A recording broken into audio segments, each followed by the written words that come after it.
če bo spoden sosed, ki mu je ime gležen, pa če bo zgoren sosed, ki mu je ime medenica ali pa zadnjica ali pa medenica, kolk, je to vse na nek način povezan, slabo delo bo vedno na J in 3 pice koleno. Ne? In koleno se nahaja na sredini. Ne? In zato tudi je treba veliko krat pogledati, kaj se dogaja z gležnjem, kaj se dogaja s stopalom, pa kaj se dogaja s kolkom.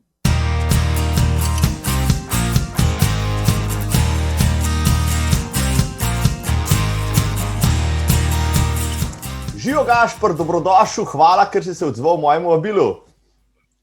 Marko, lep pozdrav tudi tebi. Z veseljem sem si vzel čas, da bova pokramljala nekih dobrih stvari o tem, kaj me boš v bistvu vprašal, še ne vem, ampak želim si, da bodo dobra vprašanja. Jaz mislim, da vsak gost, ki vprašanj ne zahteva naprej, je tisti, ki mi takoj rata zanimiv, pravim, človek že ve, je dosti suveren, da ga lahko vprašam karkoli. In si pol dam duška pri teh istočnicah, ki jih imam tudi za tebe, jih imam nekaj dobrih, ampak dajva začetek, da najnim gledalkam in poslušalcem predstavlja malo Gašperja Predaniča. Spoštovani in cenjene, v 27. epizodi podcasta Zagret za tek gostim samega Gašperja Predaniča, trenerja, športnika od glave do pete. Je nekdanji atlet in šprinter, sedaj pa navdušen kolesar, profesionalno pa osebni trener, ki dela z vrhunskimi športniki in rekreativci. V zadnjem času se preizkuša tudi potapljenju na dah in je velik navdušenec nad kopanjem v mrzli vodi. Je tudi avtor videovsebin in podcaster, ki intervjuja znane in zanimive slovenske športnike. Kaj sem še pozabil, dragi Gašper? Jaz mislim, da si kar vse zadev. Saj tako, neko grobo osnovo tega, kar počnem, kar ljudje vidijo, si zelo dobro obsegel, zajel. V bistvu tega, športno sem povezan že, ne pomnim odkdaj, verjetno takoj, ko sem se rodil, so me dali na kotalke. Ampak ne, pač šport je velik del mojega časa, bom rekel tako, skozi je bil šport povezan s tem, da sem se iskal v njemu, učil pa izboljševal. Bilo je tudi kar nekaj takih temačnih obdobij, ki sem v športu uporabljal kot nek beg od samega sebe, zato ker se nisem na nek način maral, nisem določenih lastnosti pri sebi maral, mogoče sem imel slabe izkušnje, ampak verjamem, da to se vsi skozi določena obdobja nekako najdemo v teh stvareh, ki želimo na nek način spoznavati samega sebe, tako da šport je definitivno moj zdaj že zadnjih 10-15 let res dober prijatelj, ki se učim iz njega, pa posledično lahko iz tega, kar se učim, tudi nekako drugim pomagam, da najdejo neko svojo boljšo ali pa smiselno pot k lepšemu, boljšemu življenju. Nekako. Zelo lepo je povedano tole, Gašper, in za razliko od zagrizenih tekaških navdušencev, ki jih ponavadi gostim, bom tebe vprašal raje ne, ali si danes že tekel, ampak ali si danes že šel v mrzlo vodo? Ne, tekel res še nisem danes. Šel sem pod mrzlo tuš, to počnem zadnje 3 leta, vsak dan, vsako jutro, se pa zjutraj in zvečer. Bil sem pa v mrzli vodi, natančneje v Bohinjskem jezeru včeraj, mislim, da je bila ura ob 8 zvečer. Res vrhunska stvar. Zakaj? Verjetno bo še kakšno vprašanje na to temo prišlo, da ne bom predolg. Včeraj sem šel ob 8, v glavnem svetla noč, jasna noč, ležiš tam, dihalne vaje noter, delaš še mrzlo vodo oziroma Bohinjsko jezero in te na nek način resetira, pa po drugi strani, vsaj meni osebno, daje neko res ful pomembno zavedanje, koliko je človek majhen, pa koliko človek rabi malo, da je zadovoljen samim seboj. Tako da, zato tudi to počnem na nek način. No, v mrzli vodi bova podrobno še malo kasneje. Naj se najni poslušalci in gledalke zdaj malo navadijo na ta koncept, mrzla voda. To je še mogoče zdaj prehiter, da jih takoj vrževa v ta tolmun. Si pa zdaj omenil, pa že prej sem se pogovarjala pred tem pogovorom o Bohinju, ti si kar velik del karantene, zdaj že malo že 1 leto, preživel v Bohinju in si na ta način pač se umaknil od te karantene, ki jo mogoče niti nisi na tak način čutil. Pa videl sem tudi po slikah na Facebooku, da si bil dosti na kolesu in v gojzari gor po telih bohinjskih hribih, koščkov zaradi skvat si imel dovolj. kakšen je tvoj pogled nazaj na to, na vse skupaj? No? A si kaj novega spoznal v tej karanteni, kar drugače ne bi? Kako ti bi rekel, Marko, glej, jaz mislim, kakorkoli si prej na začetku rekel, da me ljudje vidijo na raznih družbenih omrežjih, pa z vsemi temi videomi, vsebinami, ja, to je pač del posla, ki ga delam in ga zelo profesionalno tudi jemljem, ker se zavedam tega, da če ne bom vsak dan brcal pa nekaj delal v smislu tega, pač ne bom viden, ne bom neke razpoznavnosti v smislu tega, da lahko delam to, kar počnem, seveda, ne. Ampak dejstvo je to, da sem jaz tako, mislim, ful sem navajen biti sam. Velik del tudi nekega dela z določenimi mentorji, ki so mi pomagali pri meni, je tudi to, da sem se vedno sprašal, kaj ta tišina pač meni pomeni, če sem sam. Ne? In potem, v smislu tega mojega dela zadnjih 10 let, sem v bistvu spoznal to, da sploh ni biti toliko težko sam. In tudi recimo ta karantena, jaz tega nisem imel ful negativno, ker sem bil navajen na to pač v smislu hribov, ki hodim, plavanja, kolesarjenja, vsega tega, večinoma to počnem sam in nisem dojel tega kot nekaj zelo, zelo negativnega, ker zdaj se bo pa nekaj moglo zgoditi, da sem jaz kul počutil. Ne, ampak sem dejansko samo to sprejel, nisem nekako kazal s prstom na situacijo, kakršnakoli že je bila, ali pa kazal s prstom na vreme, dan, kakršnakoli že je, ampak sem enostavno samo sprejel odgovornost. Tukaj sem, kaj lahko zdaj iz tega naredim, kar imam in iz tega želim tudi najbolj potegniti največ pozitivnih stvari potegniti zase. Tako da zato pravim, da pač karantena, jaz ne jemljem je negativno, verjamem pa, da če se človek malo ozre vase, v tem obdobju, ki je, zdaj, če na drugi strani oba dva veva, da ljudje bežijo od določenih problemov, kupujejo si številne nepotrebne stvari, ki jih potem pakirajo in samo predalčkajo in jih imajo pri sebi, ampak noče se pa soočiti s samim seboj. In jaz verjamem, da ko se človek enkrat želi, pa tudi na nek način upa soočiti s samim seboj, potem seveda lahko pridejo tudi določene bolečine, ne vem, grde besede do samega sebe, ampak to je rast. In temu je potrebno, da je pomembno, skajti, če se ne bomo v tem obdobju, ki je zdaj, soočili sam seboj, pa potegnili malo bolj, bom rekel, zdrave smernice razmišljanja, potem bomo ostali na isti točki, kjer smo. In kar me je res presenetilo, pa to bi želel, da poudarim, 2 tedna nazaj, ko so se odprle te, ne vem, rumena, zelena, kakšnakoli cona že je, se ne vem, mislim, da je zdaj oranžna, nima veze, sem po radiju poslušal, ko sem se pel v avtu, nakupovalna središča so polna ljudi. In prvo vprašanje, ki sem ga vprašal samega sebi, ljudje, a ste kaj zrastli v tem času? Lej. Eno leto smo imeli na način čas za razmislek, ampak prva stvar, ki si jo pa želimo, ko se zadeve sprostijo, je pa nekdanja normalnost. Ja, imaš prav. Zdaj, normalnost je to definicija, veš, ko lahko zglabljava 3 ure, ampak ja, definitivno. Mislim, da se določeni ljudje so se spremenili, določeni bodo ostali na isti točki, zdaj kazati s prstom, zakaj se niso, zakaj so vse, ni spoštljivo vredno, ampak jaz verjamem, da imaš vsak možnost, da nekaj spremeni pri sebi. In z malenkostnimi koraki, pa predvsem, da jih ne jemljemo za samoumevne, kot na dnevni bazi, se lahko začne malo korenita sprememba, ki jo treba pač ohranjati dnevno in potem tudi človek postane bolj miren, bolj sproščen, pa bolj zadovoljen sami seboj. Super. Osebna odgovornost je tista stvar, ki bi se vsak mogel tlej iz tega tvojega odgovora podčrtati in prepisati nekam, nalepiti na hladilnik, pa probati jo udejanjati vsak dan. Jaz mislim, da ne bova preveč zašla v filozofske vode, vendar je tole tekaški podcast in tisti, ki zdaj poslušajo in tečejo, so naredili že 1,5 kilometra, so se zdaj ogreli, da jih lahko poženeva v malo hitrejši tempo. Torej, veliko si že povedal o tem, kako se zdaj, se pravi, oblikuješ, razvijaš, kaj spoznavaš samo o sebi in v svetu okrog sebe, ampak dajva iti nazaj malo v zgodovino, kako je Gašper Predanič postal to, kar je. Jaz velikokrat delam, povabim goste v ta podcast, poprašam ljudstvo, kaj si želijo. In tvoje ime je, bom rekel, kar velikokrat prišlo na plano, ko sem se pogovarjal z različnimi tekači, pa sem rekel, zanimivo. Ljudje hočejo pač človeka, ki je verodostojen, ki je recimo trener in to si ti. In sem rekel, zdaj moram pa jaz njega tudi vprašati, kje si on pridobil pač to tekaško znanje. V tem, da je bil atlet, je bil športnik tudi na vseh drugih področjih. Recimo, na svoji spletni strani praviš zase, še preden si shodil, si smučal. Potem pa naštevaš športe, s katerim si se ukvarjal in zdaj, moje vprašanje bi bilo lahko smiselno, s katerim športom se nisi ukvarjal, ker recimo moče polo nisi probal, čeprav dvomim, da ga nisi.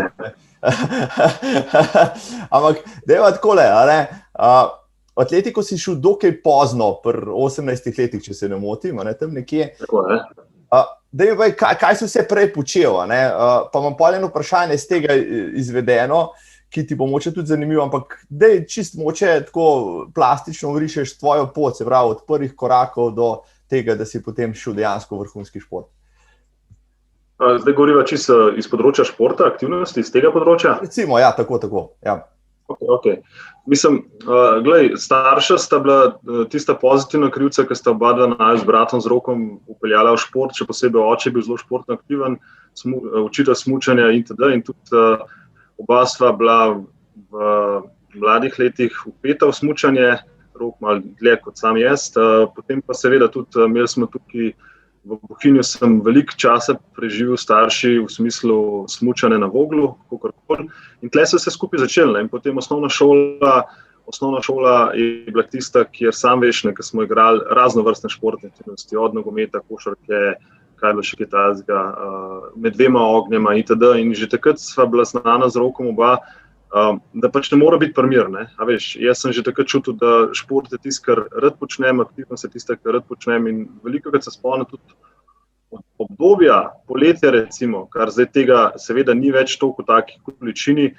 Prišli smo ob 10 dopoldne z mulci na igrišče in smo bili na igrišču do 6-7 zvečer, smo nabijali tisto basket žogo ali pa nogomet.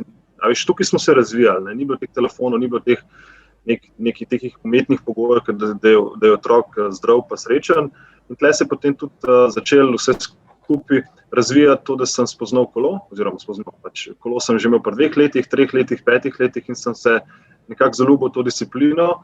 Zdaj, če bi me vprašal, Marko, katero disciplino bi želel, da bi izbral vrhunski na nivoju zlatih medalj ali pa boljših rezultatov, bi ti definitivno odgovoril kolo. Definitivno. Ker še zdaj, ko se na kolo sedem, je to. Ampak zbral sem drugačno, da sem potem tudi kasneje, ko bo še kakšno besedo rekla, atletiko zbral.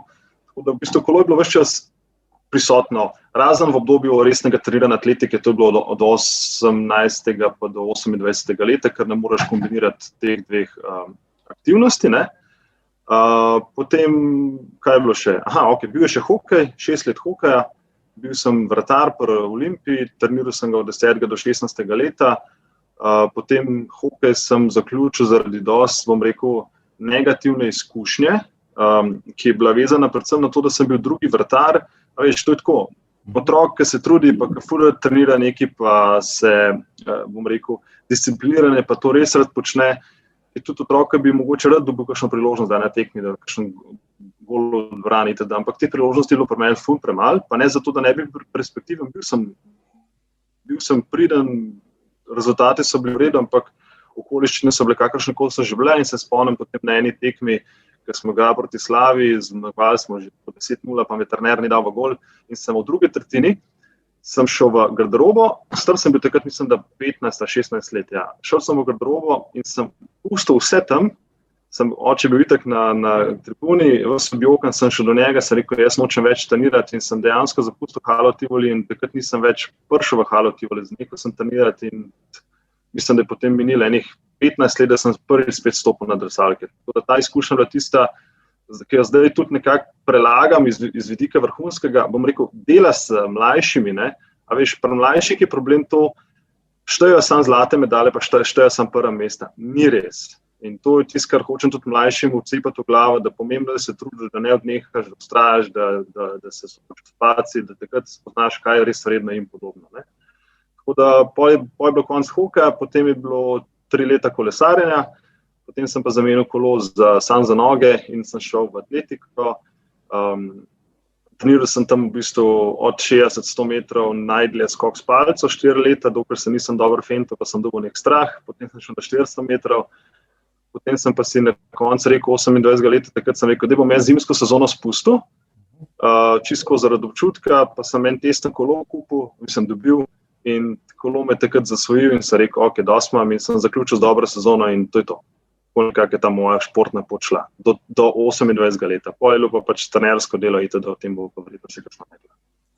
Z vrhunskim športom, z atletiko kot vrhunskim športom v bistvu zgrešil in da bi po tvojem mnenju bistveno več dosegel recimo v kolesarstvu, če bi se takrat že takoj usmeril v kolesarstvo, pa tisto resno treniral. Ja, mislim, definitivno bi dosegel boljše rezultate. Zdaj, če bi mi bil boljši rezultat prioriteta moje potrditve dela, to bi lahko razmišljal pri svojih rosnih 20, 22, ki sem se iskal. Zdaj, pri mojih 39 letih si pa kristalno jasno rečem, ne, bila je prava pot, takšno, kakršno sem rabo, da sem lahko na tej točki, kjer sem. Bravo. A je recimo zato, da si šel v atletiko, vsem, ki je vplival tudi tvoj starejši brat, Rok Predanič, on je bil, njega se spomnimo, prav malo slike, pa sem se ga prav spomnil s tisto rdečo frizuro, s tisti punkerski look, pa še to zelo dober je bil, no. Ni nas je opominjal samo svojo pojavo, ampak tudi z rezultati, no, ti si pač njemu tudi sledil, on je bil tudi šprinter, če se ne motim, pa ti si tudi 400 metrov laufal, je tako. Mislim, če ti bom rekel, da ni vplival, se ti bom zlagal, vsekakor pač starejši brat ima določen vpliv na mlajšega brata, kakorkoli hočeš biti na nek način podoben od njega, se učiš, ne delaš takih napak, kakor jih mogoče sam počne. Ja, in definitivno sem tudi začel atletiko trenirati tudi zaradi njega, čeprav mi ni bil, bom rekel tako, zdaj bom tako rekel, takrat mi ni bil v tako oporo, kot bi želel, da bi bil, ne, ker mi je rekel, ves čas mi je govoril Gašper, peti iz atletike vam, peti v kolesarjenju boš boljše, to mi je ves čas, ampak glede na to, da sem dik po horoskopu, pa da sem precej trmast in ker se nekaj rečem, bom to tudi naredil, seveda ga nisem poslušal in sem potem ustrajal. Tako da ja, bil je definitivno neka pozitivna luč tega, da sem lahko spoznal tudi določene plati atletike, da sem videl tudi, kaj sploh atletika je. In tudi zaradi njega sem tudi nekako, kot sem že na začetku rekel, začel. Ampak potem, ko sem se pa počasno začel, bom rekel, ko sem se našel v atletiki, sem pa rekel, zdaj delam to, kar rad počnem, zdaj se probi narediti en dober rezultat, kakršenkoli že pač je, in sem v tem v bistvu pod bottom lineom, pod skupnim imenovalcem sem začel malo bolj uživati v tem. No. Tako da ja, on je krivec za to, da sem šel v atletiko. No, bravo, no, to sem pa tudi slišati, ja, tvoji vplivi. Ampak vseeno, kljub temu, kar si rekel, že omenil si, kljub temu, da v atletiki mogoče nisi bil super uspešen, pa ti atletika vseeno dala tisto bazo za konec koncev, tudi tvojo poslovno pot, ki si jo zdaj ustvarjaš še naprej. Zdaj si vendarle tudi močan trener, tudi v atletiki, tudi v ostalih športih, ampak predvsem v teku, te je po splošni populaciji videti, ker imaš, rekel, zelo široko zastavljeno, rekel, postavljen koncept treniranja od, rekel, tehnike do, rekel, vseh detajlov, katerim se recimo neki bolj rekel, laični trenerji ne posvečajo toliko. Mislim, ja, Marko, atletika meni osebno je dala vse, kar rabim, da lahko delam to, kar delam zdaj.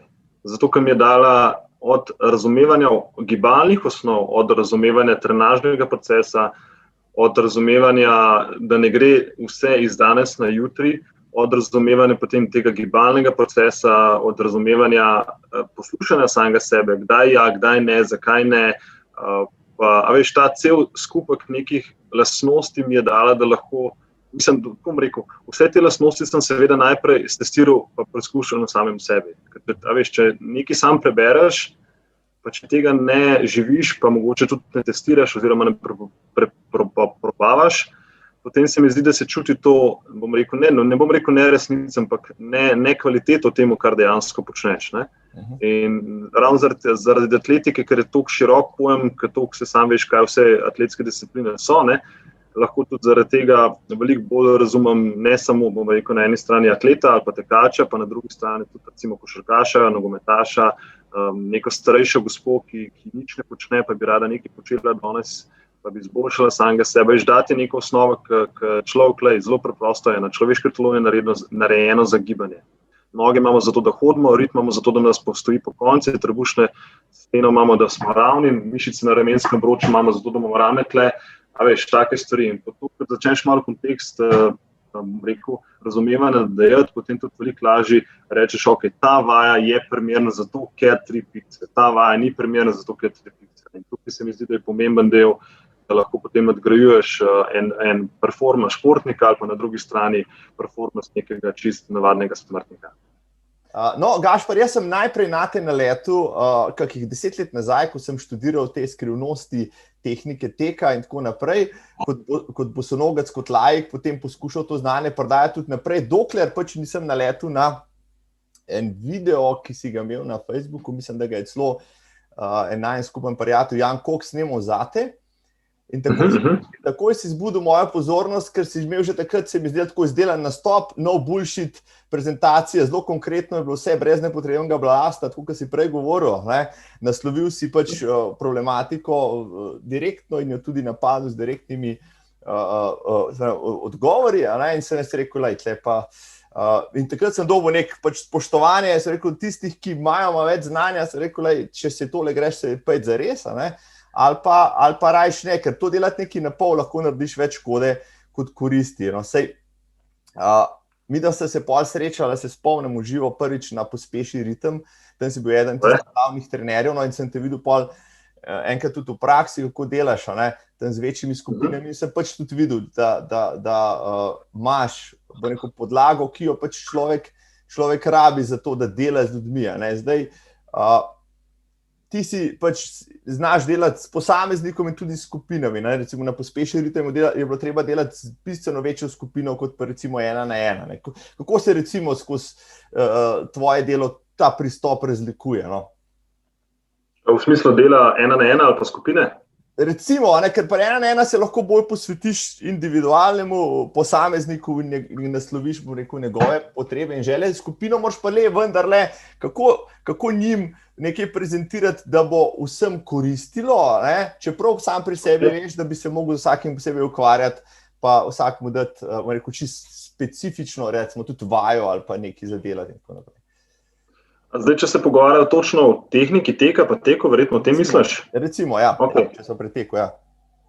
Glej, moj pristop učenja, recimo teka, je, glede na to, da imam res veliko znanja, pa izkušenj lastnih, kaj sploh tek je, pa kaj tek ni, da želim, pač, ali je to zdaj vrhunski športnik, ali pa nekdo, ki že ful dolg časa teče, ali pa nekdo, ki, ne vem, se šele spoznava z dobrim tekom, je zelo kmečka logika. Zakaj? Čim bolj poenostavljeno povedati, kaj hočem pokazati nekomu. Če imam pred sabo 6-letnega otroka, se pravi, kako bi njemu razložil, da bo on razumel, kaj mu hočem jaz povedati. In tega pristopa se tudi držim pri učenju, izboljšavanju oziroma učenju tekaškega koraka.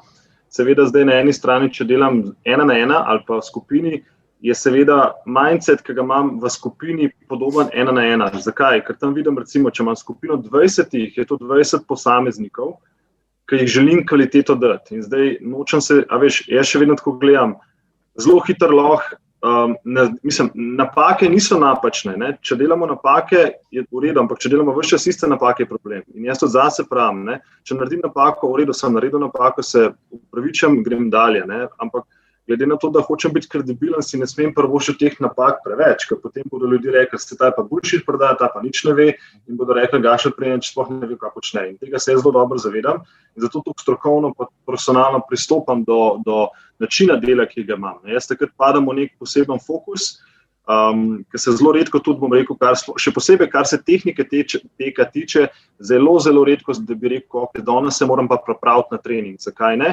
Zato, ker imam stranko, ki jo živo biti, ki ga preberem, ki ga učim. On tako razume, drug tako razume. In na ta način potem padam v ta, bom rekel, fokus, ki ga imam, ki je podoben, recimo, štartu na 60 metrov, ker sem videl sam cilj, ker sem odklopil vse ostale stvari, moteče dejavnike in potem lahko izhajam iz samega sebe. Tako da bottom line je podoben, sem enak, 1 na 1 skupina, kvaliteta ven, to je to. Če te kvalitete ni, potem zase pravim, da nisem dober trener, pa tega ne bom več počel. Bravo. Super. Zdaj klasično vprašanje, jasno. Zelo dobro iztočen, če si dal tehnike teka, je pomembna. Jaz sem se, ko sem bil še bosonogi evangelist in ko sem to proučeval, pa dejal naprej, najprej zavedel, da si pač pri teku, če si že greš nekaj, najprej moraš vrniti k osnova, upoštevati osnove, potem pa na tem lahko gradiš. In te moje osnove so bile takrat bose noge.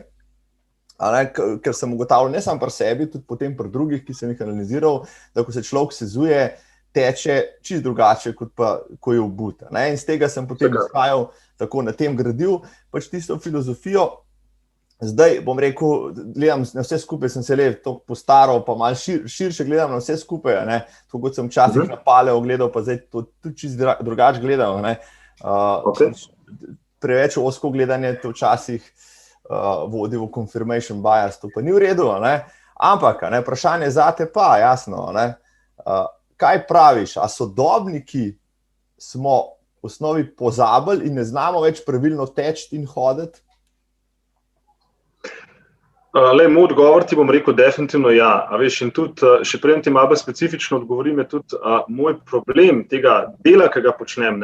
A veš, jaz se dostikrat vprašam, ko dajem neke informacije o teku, Gašper, zakaj si to navidezno negativen o teku? Zakaj ne spodbujaš ljudi k teku? Zakaj samo ne blabataš, tek je super, tek je zdrav, bla, bla, bla, Zato, ker ne morem. Zato, ker enostavno vem, da tek ni samo to, kar da greš v but, pa steč, ampak tek na drugi strani zahteva neko pripravljenost človeškega telesa, da lahko na dolgi rok teče, ker verjamem, da vsi tisti, ki bodo poslušali, ali pa še niso, ali pa še, ne vem, se začenjajo ukvarjati s tekom. Glavni cilj teka ljudem je to, da verjetno, po mojem mnenju, da ga imajo kot neko opcijo, da ga izbirajo, da lahko tečejo dolgo časa, ne zato, da se z njim poškodujejo. In to je problem teka, da ljudje dejansko ne razumejo, kaj tek sploh je. Če sem proti v tej smeri odgovoril. Bi te pa še enkrat prosil, zdaj sem pozabil vprašanje, ker sem vprašal, če me lahko še enkrat vpraša, da bom lahko še navezal se na tisto, kar si me vprašal predtem. No, v bistvu, mislim, da je lepo odgovoril tisto, kar sem hotel. Jaz sem moče malo to vprašanje razvlekel. Ampak, v bistvu, ja, to, kar si rekel, se mi zdi zdaj, pa iz tega spelo. Zdaj zunaj je cel kup, tudi navdušencev, proponentov in tako naprej, ljudi, ki ljudi vabijo k gibanju, kar je seveda prav in lepo.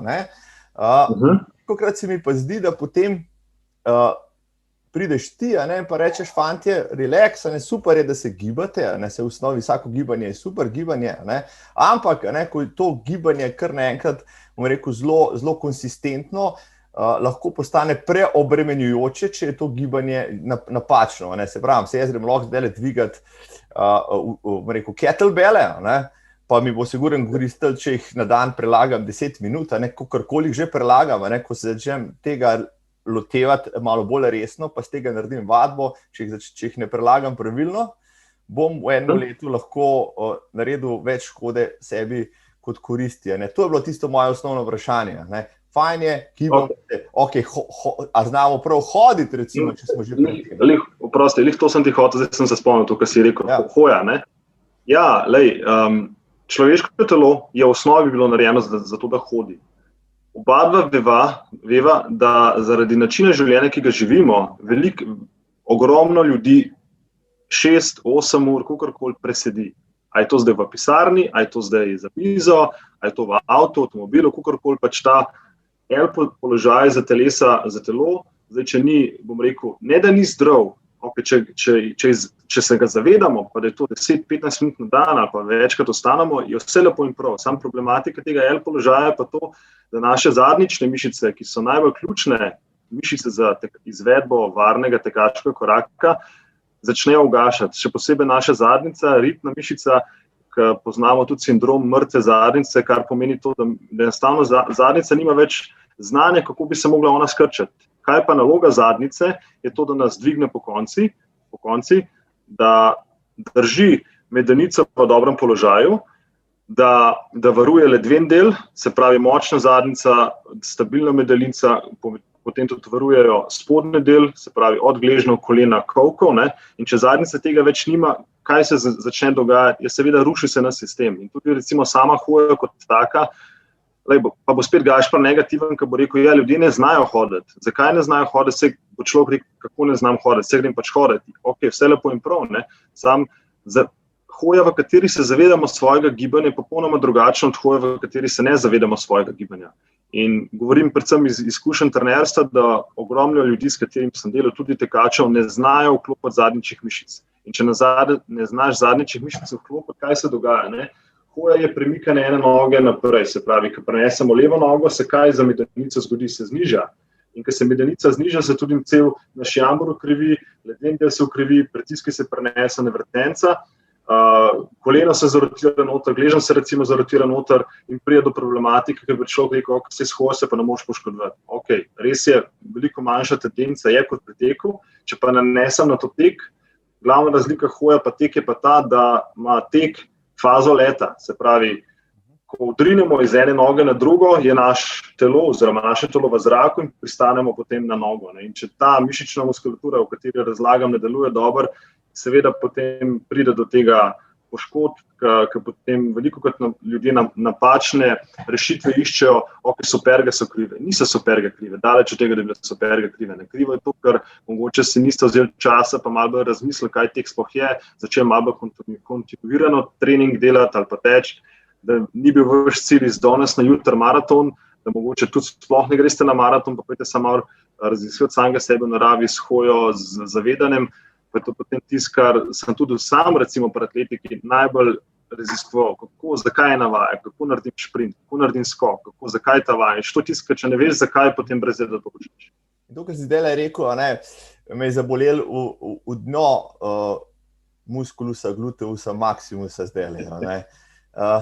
Se tudi lepo posedam. Nisem edini, delaš od tega. Jaz mislim, da sem predstavnik večine, ki to počnejo. Človek, ki ima, bom rekel, rit ali pa zadnjične mišice čist premalo uporabljane. In spoštovano ljudstvo tam zunaj, spoštovane gledalke in gledalci, obvezno pogledajte Gašparjev TEDx Novo mesto, govor tistih 15 minut prezentacije vrhunsko, moram te pohvaliti, sem jih kar vse slovenske pogledal več ali manj in ta tvoja je bila zelo angažirana, pa rekel, zelo aktivna in zelo transformativna in načina. Sindrom mrtve zadnjice, o tem, kar govoriš, tisto, kar tudi midva zdajle počneva, sediva, to počnemo vsi čist preveč.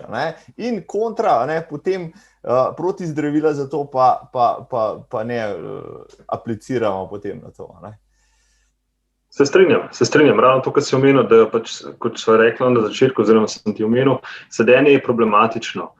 In, a veš, ta mrtva zadnjica, kot sva rekla, enostavno nima več spomina. Tako, kot recimo, dam ti primer, veliko težje, ali pa če ti rečem, da skrči kazalec, ga boš videl, ful težje skrčeš neke mišice, ki jih imaš v zadnji, ki jih dejansko ne vidiš. In tudi se mi zdi, zakaj recimo, ok, da bom tako rekel, pri atletiki, cilj tekača oziroma atleta je, da dobro teče. Zdaj je to 100 metraž, 400 metraž, nima veze. Njegov glavni point je tek, ampak kaj bo tekač vse pred tem delu skozi določeno trenažno obdobje, je odvisno od tega, kakšen bo potem tudi njegov končni rezultat. Jaz razumem to, da je veliko težje delati neko vajo, ne vem, če dam primer, tekač se odloči, da bo malo smiselno začel teči, začel bo teči, tekaške vaje bo delal, pa bo potem tudi enkrat, dvakrat na teden določene vaje za krepitev zadnjičnih mišic. Veš, v teku se gibaš, si v naravi, imaš ful več okolja, ful nekih impulzov, veš pa ti na tla, si pa tam recimo v sobi sam sabo, ko imaš eno blazino, musko in delaš neke statične ali pa dinamične vaje, pa te hitro dolg čas ratejo. In si reče, ok, se to ni napredka, to prezeze in je ta monotonost tiste, kar lahko potem ubija. Sam ravno to, ne moramo jesti vedno zrelih jagod. Včasih je treba pojesti od gnilo jagodo, da lahko zrelo bolj cenimo. In to je ta razumevanje, tudi v teku več čisto enako.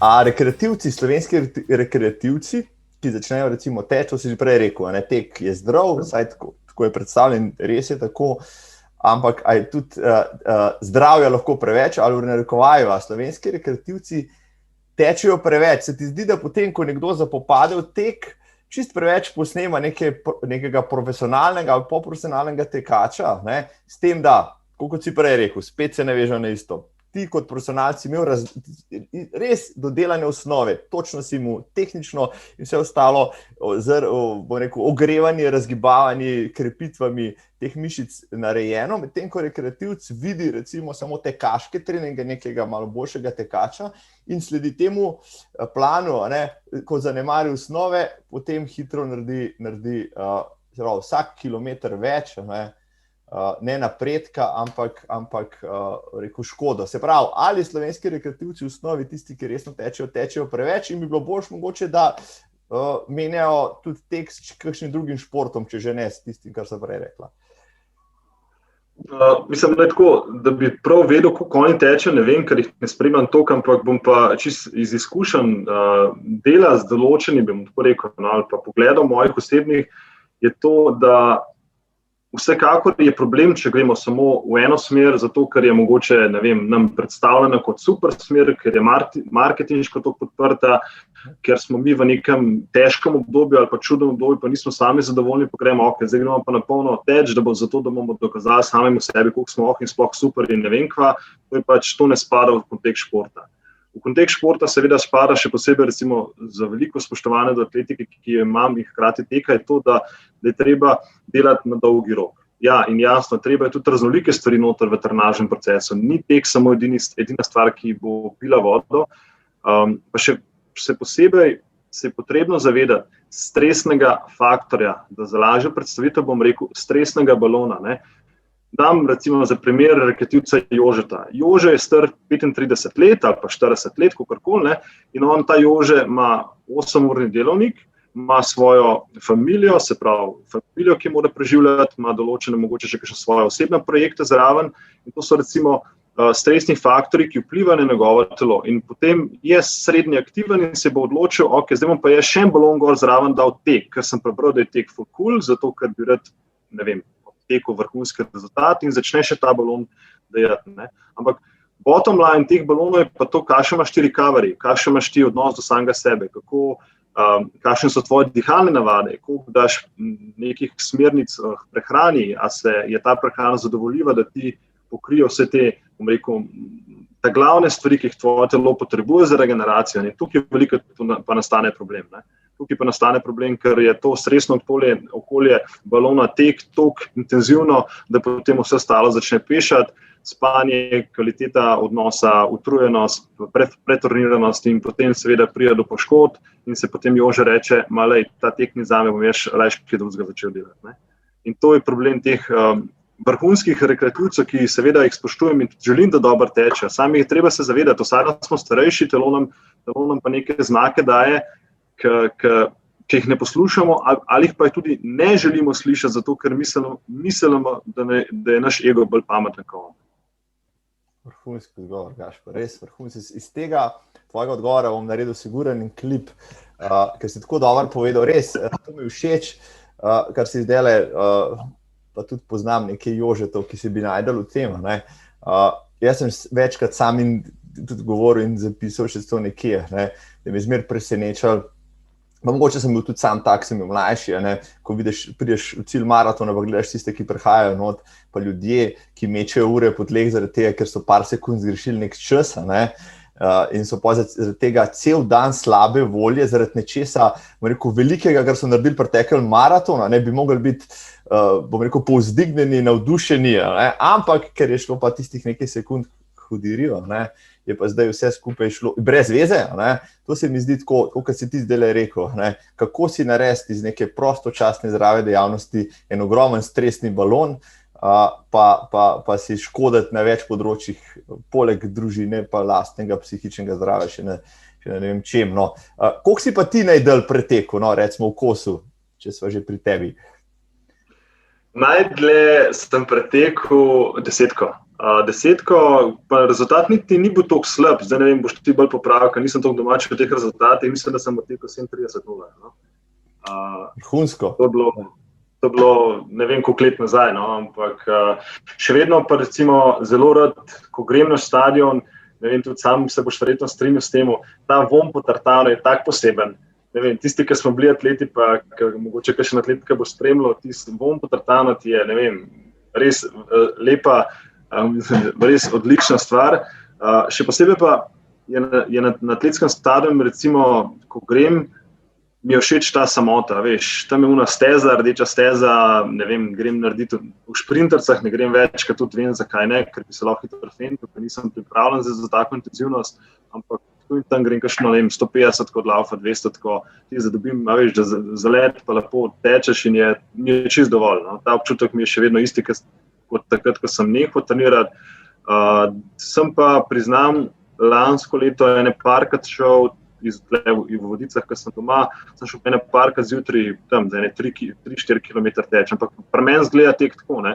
Začnem malo teči, 5 minut tečem, pa se pa malo ustavim, pa potem malo razmišljam o tehniki, razmišljam o tem, kam nogo postavljam, da malo bolj čutim, kaj sploh počnem. Potem se mogoče kakšno vajo za raztek naredim, pa potem spet tečem ene 3, 5, 10, 15 minut, kakorkoli in to je to. Ne pretiravam v smislu tega, da bi mogel zdaj teči zaradi rezultata, ampak ne bolj kot ne samo uživati. Ne vem pa, če me boš vprašal, Gašper, da vidiš na maratonu, mogoče na 10, kot kaj dlje od tega, pa ne. Nisem pač. Kljub temu, da vem veliko, kaj tek je, ampak enostavno ni mi do tega. Pač sem le iz šprinterskega kroga doma, hitre mišične vlakna, pa tudi ne vem, če bi se hotel tako počasa matrati. Raje se matram v kakšnem drugem okolju, ker sem prej, ki si omenil apnejo, ko treniram, raje tukaj dam tisti maksimum od sebe, ki ga pač rabim za to, da se pač dobim neko zadoščenje, bom tako rekel. Ampak sigurno pa treniraš kakšnega maratonca ali pa dolgo progaša? Zdaj trenutno imam enega fanta, ki je star, koliko je, 28 in je ravno zaradi tega, dobro, da si me vprašal. Vse mi je zanimivo, zakaj ne treniram več, zdaj glede na to, da sem tako popularen v teku, ampak vsak človek se zase odloča, s kom bo delal. Jaz vedno prepuščam opcije za temu, da so odprte vrata, če me kdo pokliče za kakšno svet, rade volje dam, ampak s tem fantom, ki trenutno delam, je ravno zaradi tega podobnega načina razmišljanja prišel k meni. Poklical me je rekel, Gašper, jaz ful rad tečem, pa tudi nimam slabega rezultata na 10 km. Ampak je bil problem v tem, da se je skozi obdobje treningov, mislim, da je rekel 4 let, čist fental. Imel je poškodovana stopala, tetivo, zadnje lože, ni da ni. A veš, po 28 letih si ti vprašaš, halo, pa ti počneš, ne? In sem mu dal glaven pogoj ta, da če bo z mano delal, da prvič, da me bo poslušal, pa da ne bo preforsiral samega sebe. Ker tukaj, to je ta varovalka, ki imam jaz v trenažnem procesu ful dobro vklopljeno. Ker zelo hitro lahko priješ čez ono rdečo linijo, ker je teh rdečih con preveč in potem telo pregori. In to je treba razumeti, da je treba korak za korakom in njega zdaj delam, sodelujem že 1 leto in zelo dobro napreduje, tako tekaško kot razvoj mišičnih skupin, ki so pomembni za teh in so se mu stvari začele počasi postavljati na boljši nivo dela. Zdaj si par iztočen zdal, s katerih bi lahko izpeljal nekaj vprašanj. Mogoče, gledava, Born to Run seveda poznaš, in Born to Run knjigo poznaš, Renizek seveda poznaš. In McDougall je rekel, da je to knjigo napisal zaradi enega samega vprašanja, ki se mu je porodilo med njegovim treningom za pač daljše razdalje, zakaj me boli koleno. In ti vem, da si to temo razdelal prekratkim na svoji spletni strani. Zakaj torej na kratko tekače predvsem bolijo kolena? Razlogov je veliko, to moramo vedeti. Razlogov, zakaj pride do bolečin kolen, je veliko. En tak, prej, ki sem me vprašal, kakšen je moj način razlage, zelo kmečka, preprosta logika.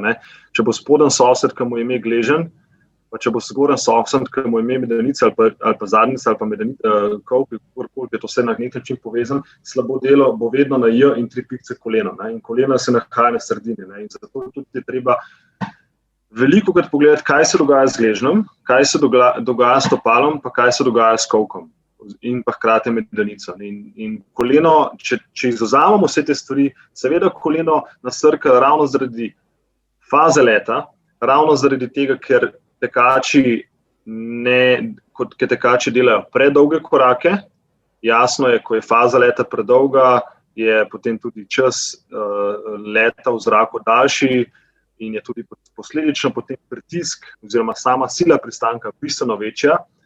Drug problem je tudi ta, da ker delajo predolge korake, tečejo izven svojega težišča in se potem koleno seveda opogne, pokrči, pristaneš na peto in se dejansko vsa sila začne prenašati preko tetive, preko kolena, preko zaprtega kolka, preko neuporabnega trupa.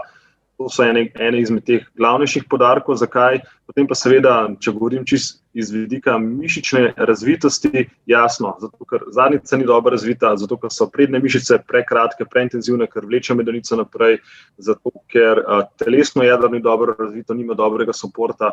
To so te stvari, ki jih pač tekači morajo vzeti v zakup, koleno me boli zaradi tega, niso krive copate, kriva je tehnika teka je odvisna od tega, koliko ima tvoje telo nekih mišičnih, koliko je tvoje telo adaptirano na nek tekaški korak, pa seveda na drugi strani tudi ne smem pozabiti, da telesna teža ima velik poglavitni faktor v preteku. Zdaj, če je nekdo pretežek, pa da nikoli prej ni tekel, bo imel velik problemov, pa tudi seveda neka tekaška zgodovina. A veš, če bi Marko ti mene poklical, Gašper, jaz bi rad s tabo delal, bi prvo vprašanje, ki bi te vprašal, Marko, kaj si počel zadnjih 10 let? Da te malo spoznam. A veš, če boš mi rekel, zadnjih 9 let sem sam sedel, pa jedel, pa nič počel, bom vedel, v katero smer vem. Če mi še rekel, zadnjih 10 let sem bil aktiven 2-3 na teden, imel sem to, poškodb nisem imel nobenih, imam neko boljše okolje za delo. In to je treba se zavedati, da ta vprašanja so na mestu zato, da lahko spoznaš samega sebe, pa na drugi strani vadečega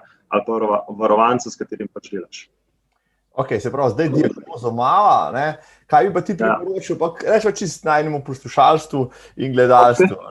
Kot tekačev poznamo ogromno, itak časa danes nimamo, nič, čeprav ga imamo več, kot si mislimo, trdimo, da ga nimamo, zato imamo čas samo za 3 na teden, pač 1 uro laufati in to je to, ali pa 4 na teden, ali pa še konc tedna dolgi teki in tako naprej, ker treniram za maraton, pač to rabim.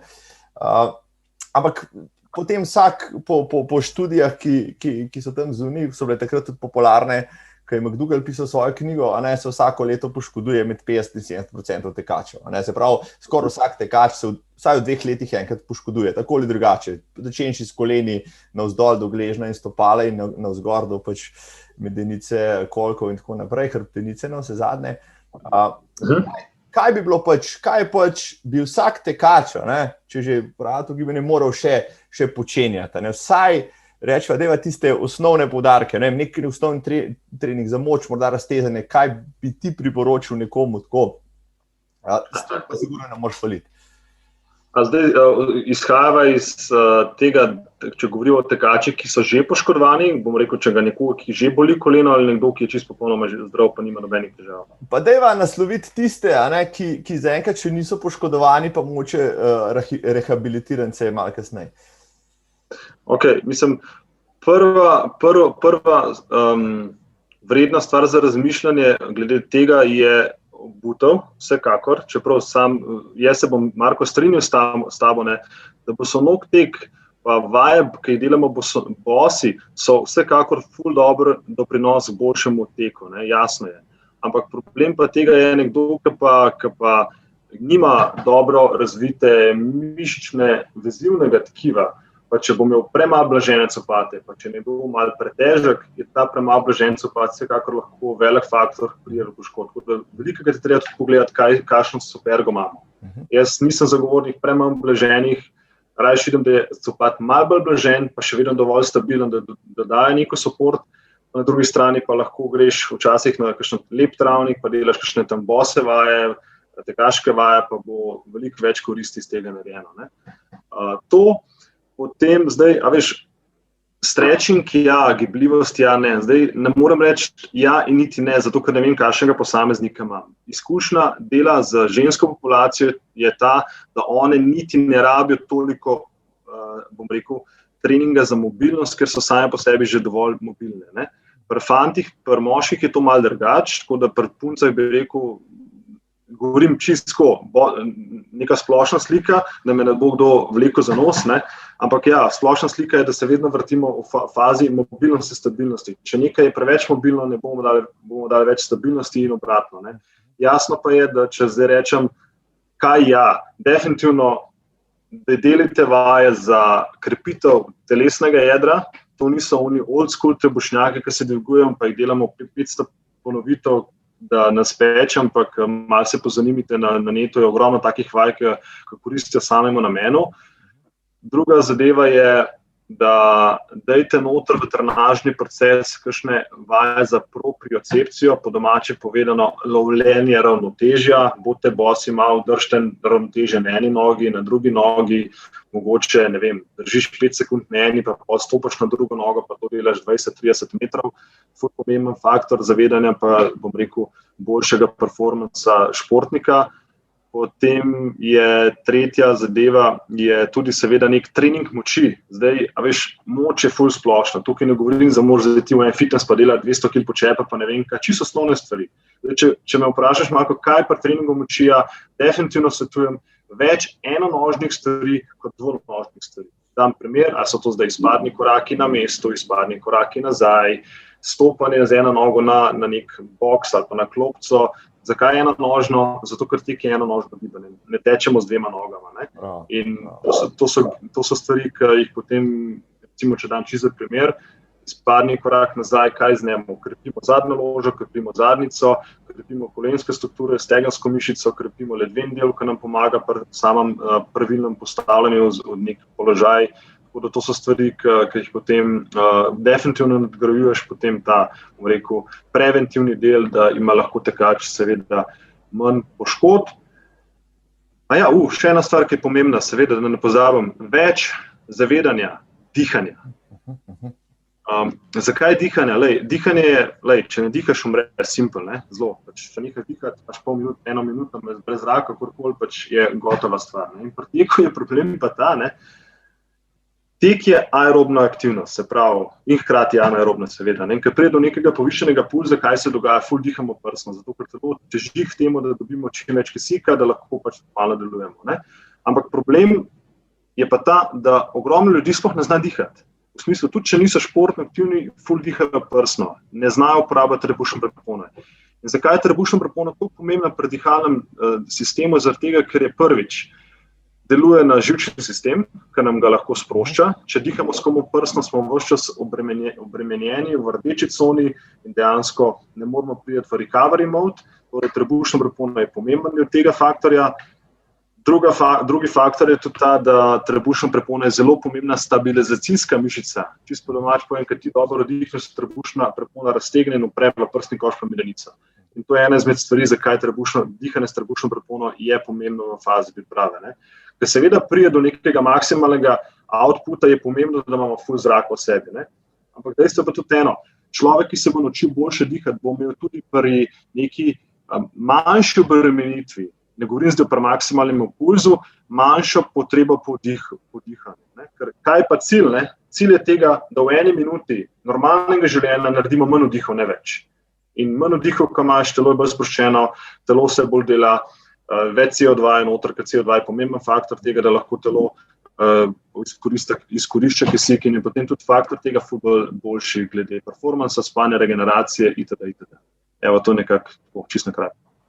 No in dihanje, to, kar si zdaj izpostavil, pa naj pa pripelje do drugih dejavnosti, s katerimi se pečaš, so že vse omenila, ampak zdaj me zanima več. Ne? To so pa če so zdaj pri osebni odgovornosti, pa pri tem, ko moraš stvari delati res, rekel, s fokusom. Potapljanje na dah je gotovo ena takih disciplin, ker ne moš odmisliti svoje okolice, niti sebe. Zdaj to dvoje prepleteno, vsaka napaka te šteje, te lahko stane marsikaj.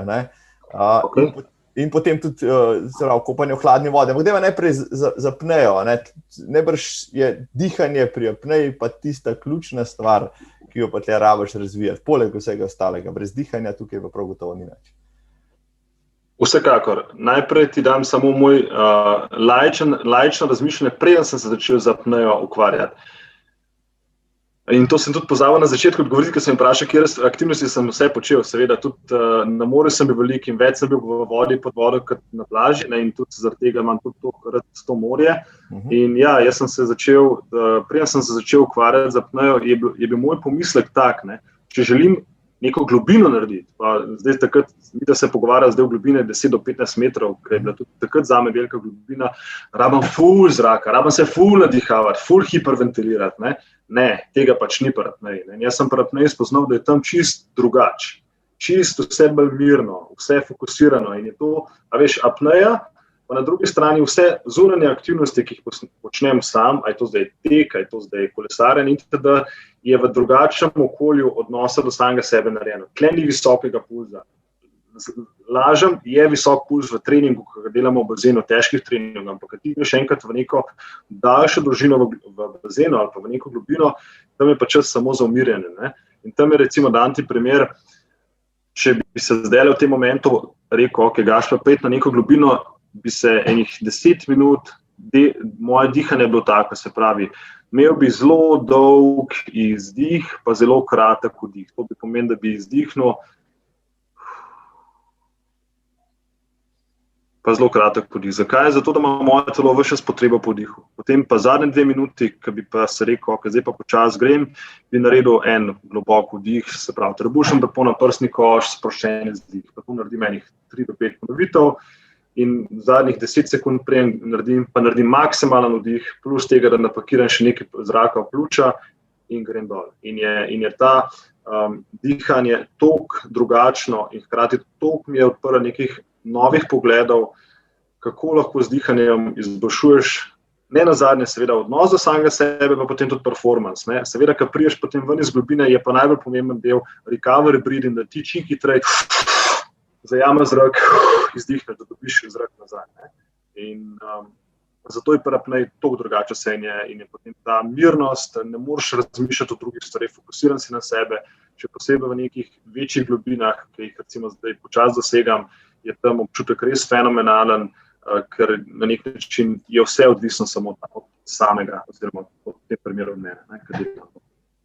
Noro, zdaj si mi dal v glavo misel, da me ta dihanje še bolj zanima. Sem pred časom še enkrat prebral Dober dih od Patricka McKeowna, ki zelo podobne stvari govori, ampak to, kar si ti povedal tako, rekel, slikovito, pa delč tega, da sem vodni človek, mi zdaj spodbudili cel kup enih triggerjev, da bi pa kaj tazga šel probati. Apneja me je tudi naučila, recimo, dam primer enega treninga v bazenu. Recimo, delamo v 25-metrskem bazenu z dolgimi plavutkami, treningi niso res lahki, ampak dam primer treninga recimo 50 metrov pod vodo, se pravi 25 obrat, prideš ven, pa imaš recimo 1 minuto pauzo. V teh 25-50 metrskih razdalje meni puls naraste, ker delamo to šprinte. V 1 minuti imaš ti čas, da zregeneriraš samega sebe. Seveda, ker prijemeš ven, ima ful veliko potrebo po vdihu, ampak cilj mi je to, da potem iz vdiha v vdih delam dolge izdihe. In to sem se navadno naučil v teh 2 letih, da dolg izdih je kaj? Da imaš enkrat potrebo veliko. Je tudi dolg izdih tisti, ki ti zmanjšuje, bom rekel, ne zmanjšuje, ampak znižuje srčni puls. Meni je cilj, da ga v minuti čim hitreje znižam. In tudi ena svet tekača, ki vam ga dam lahko, prej, ki si me vprašal, kaj še pomembno je to, da recimo, ko se ustavite, a je to zdaj, otečete 5 km, nima veze, dajte minuto 2 poudarek na dolgem izdihu. Zakaj? Kot sem že omenil, umirjanje samega sebe in to je trigger za telo, za možgane, trigger za recovery. In če tega dolgega izdiha ne damo noter, potem spet pridemo iz enega balona, ki sta se prej pogovarjala, v drug balon, ki je spet rdeče barve in nismo nič naredili. Tako da je to čist ena umestna še dodatna. Top. Ljudje, ne samo kisik CO2 v telesu, moče še bolj pomembno, ampak na to temo bom prilepil še kakšen link spodaj, da si lahko več preberejo tudi tisto, kar si ti raziskoval. Ampak vprašanje, zdaj 1 urca, spoštovane in cenjene pogovore je že za nama, hiter je minil, ful zanimiv pogovor z Gašperjem Prijedničem, je danes moj gost. Zdaj tisto, kar tisti, ki poslušate od začetka, kar sem na začetku rekel, počasi pripravite, mrzla voda prihaja. Gašper, ali si kopanje v mrzli vodi odkril preko apneje na način, preko tega potapljanja, ki si ga prakticiral, ali si to našel čist druge, oziroma namenoma po naključju, kako je prišlo do tega? Ne. Se pravi, mrzla voda, zdaj imam majhno povezavo, ampak moram reči, da strokovnosti nima nobene povezave z apnejo, da ne bo kdo tudi te dihalne tehnike, ki jih delam pred potopom v globino, pri apneji so popolnoma drugačne od tega, kar delam v mrzli vodi, tako da tukaj ne smemo mešati teh stvari. V mrzlo vodo sem prišel čisto po naključju prijatelja Emila Ledenka, ki se pač s tem ukvarja. On je pač eden izmed teh, ki je tudi začel v Sloveniji to malo širšo zgodbo in mi je takrat seveda me povabil in rekel, da je Gašper, bom tako rekel, jaz sem tega Wim Hofa, se to tudi oba veva, kdo je iz tega nekako izhajal vse skupaj, sledil že nekaj časa, ampak nikoli nisem rekel, ok, to bilo za mene. Ne, že takrat recimo sem imel eno veliko spoštovanje do tako imenovanih teh ljudi, ker sem imel nočni skok, novoletni skok v morje, se pravi do decembra, ok, sem se rekel 11 stopinj, vsaka ven čas. Potem drug pogled, ali pa izkušnja, ki sem imel sam ravno iz Bohinja, 6 let nazaj poleti, ko sem šel na en hrib, pa sem se s kolesom dol pripeljal, pa sem se pri Savici ustavil, sem rekel, da si bom malo noge ohladil, pa sem dal sam stopala noter, se veš, kako je pol minute peče k svina, polno, si rečeš ne, imaš to v glavi, Tako da potem sem na Emila na letu, me je naučil te dihalne tehnike in je rekel Gašper, jutri se dobiva v Kamniški Bistrici. Ok, Kamniška Bistrica je ful mrzla, 3 stopinje, 4 stopinje in prisoten strah, nervoza, bo z mano kaj narobe, bom zdržal, ne bom zdržal, kaj se bo zgodilo, In sem začel počasi, tako da moj prvi stik z vodo, mrzlo je bilo v najhladnejši vodi, kakor je bila možna, bil sem noter 30 sekund in sem šel ven, ker me je začelo vse peči. Problem pa je bil to, da si me je začela glava oglašati. Ja, glava mi je rekla, ta pekoč občutek, da se bo z mano karkoli zgodilo, ne vem kva, ne sprašujem, ampak sem šel ven. Potem sem pa počasi to začel ohranjati, pa sem hkrati še začel z mrzlimi tuši in sem v bistvu natreniral svoj pa nekako, do tega, da se ne ukvarjam niti, kaj se v vodi dogaja, da samo sprejemam. A veš, vedno, kadarkoli sem šel v mrzlo vodo, je vedno na nek način drugače. Enkrat je malo bolj prijetno, enkrat je manj prijetno, enkrat je malo bolj zebe, enkrat se ti glava oglaša, enkrat te začne tresti, enkrat te ne trese, enkrat je tako, enkrat je tako, enkrat je tako. To so, bom rekel, različni impulzi, ki jih čez dan dobivamo na dnevni bazi. In sem se učil futbol fokusirano, miren biti v sebi, da se ne ukvarjam, sprejemam in decid.